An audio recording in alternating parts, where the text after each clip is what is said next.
Hello, welcome to week 3 of Biology for Non-Science Majors 1.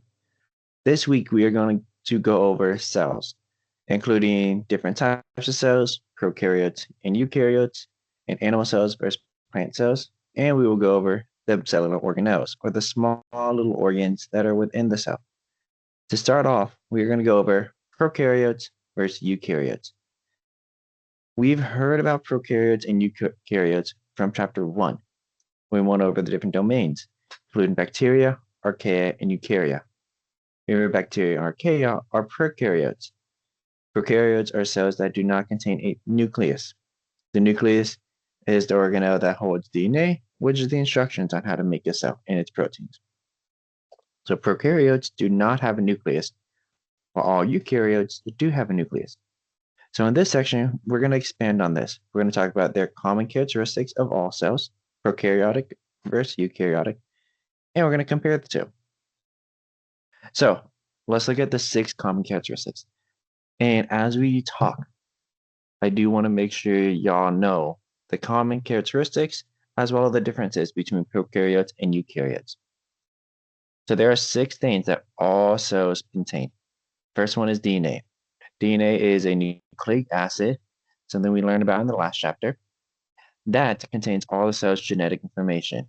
The genetic information is really the instructions on how to make a cell and its components, its proteins. Think of DNA as a cookbook. A cookbook has a lot of different recipes in it on how to make different things. So the DNA has all these different recipes on how to make everything that's important to the cell, all the main proteins that the cell needs to survive. RNA is another nucleic acid that all cells contain, but it participates in the production of proteins as the single instructions for each protein. So you can picture DNA as the full cookbook, but RNA is the single set of instructions for one single protein. It's like if you were to get a cookbook and make a copy of one of the pages and use that copy to make whatever it is, like a cake, a steak, whatever it is. Ribosomes are then also included in this. Ribosomes are small manufacturer that are structures that manufacture proteins. I think of them as the factories that produce proteins. We learned in the last chapter that proteins are made up of amino acids. So think of ribosomes as the factories that use the RNA, which are the instructions, and get the material, which is the amino acids. It reads the instructions, the RNA, to put the amino acids in the correct order to make a protein. So far, DNA, RNA, and ribosomes are all connected. All cells have these, and they're very, very important because they're how the cells make proteins, how the cells make themselves. The next thing is cytoplasm. Cytoplasm is all the contents, except the nucleus, within the cell. So it's everything within the cell, the liquid in the cell, the proteins, the organelles, everything within the cell is the cytoplasm. Now, to go one step further, we also have cytosol that all cells have. So every cell has a fluid portion, which is that cytosol. So picture the cytoplasm is the full interior of the cell, excluding the nucleus, and the cytosol is just that fluid part. It doesn't include the proteins, doesn't include the organelles, it's just the fluid.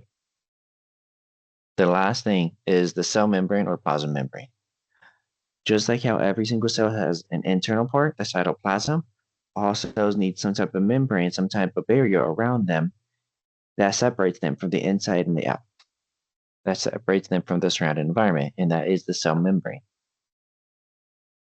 So these are the 6 common characteristics of all cells, DNA, RNA, ribosomes, cytoplasm, cytosol, and the cell membrane.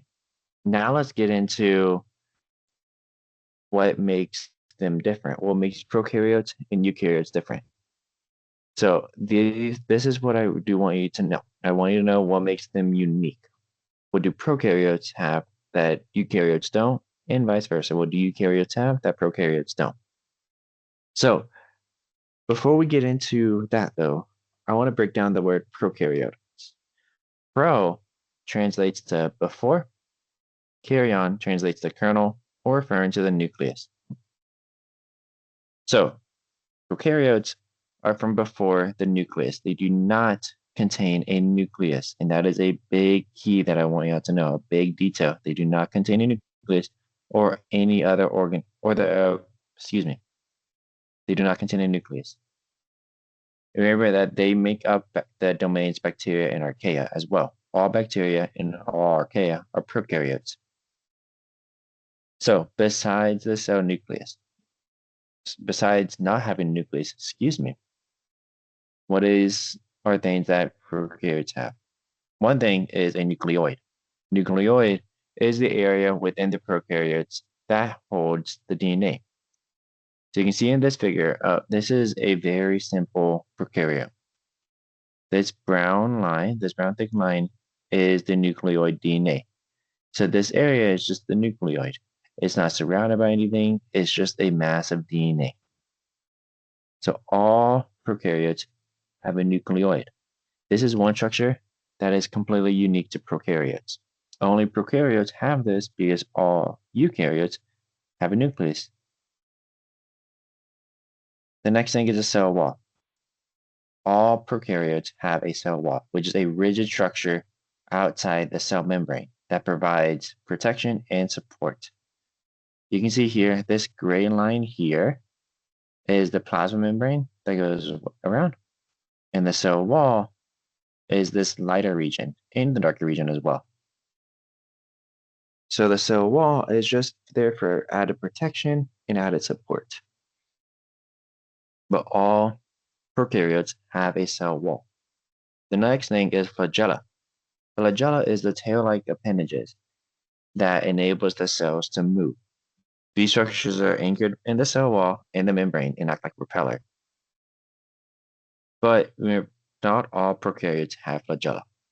This isn't something, the cell wall and flagella isn't solely unique to prokaryotes. Keep that in mind. But both are common enough in prokaryotes, though, especially the cell wall. So this line right here, this gray line, is the flagella.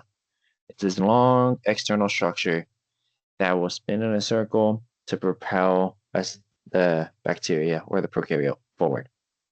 So these are the big things here. Prokaryotes do not have a nucleus, but contain a nucleoid, which is the housing where the DNA is housed, kind of the mass of DNA. But prokaryotes can also contain a cell wall and a flagella. Now let's look at eukaryotes. Eukaryotes, again, let's break down the word. Eu is true, karyon is kernel, or referring to a nucleus. So eukaryote means true nucleus. These cells, eukaryotes, are only in one domain, eukarya. All plants, animals, fungi, and protista are eukaryotic. So, in addition, all multicellular organisms in the world are made up of eukaryotic cells. That includes plants, animals, us, fungus. All multicellular organisms are eukaryotic. They all contain a nucleus.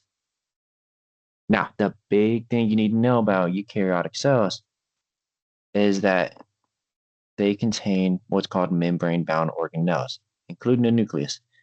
What membrane-bound organelles are, they're organelles or small little organs within the cell that are surrounded by a cell membrane. We're going to see in the next section some examples, including the nucleus, endoplasmic reticulum, mitochondria, and so forth, all of which have a membrane around them. This is unique to only eukaryotes. Prokaryotes do not have any of these membrane-bound organelles. So, again, make sure you know the common characteristics of cells, as well as the big differences between prokaryotes and eukaryotes.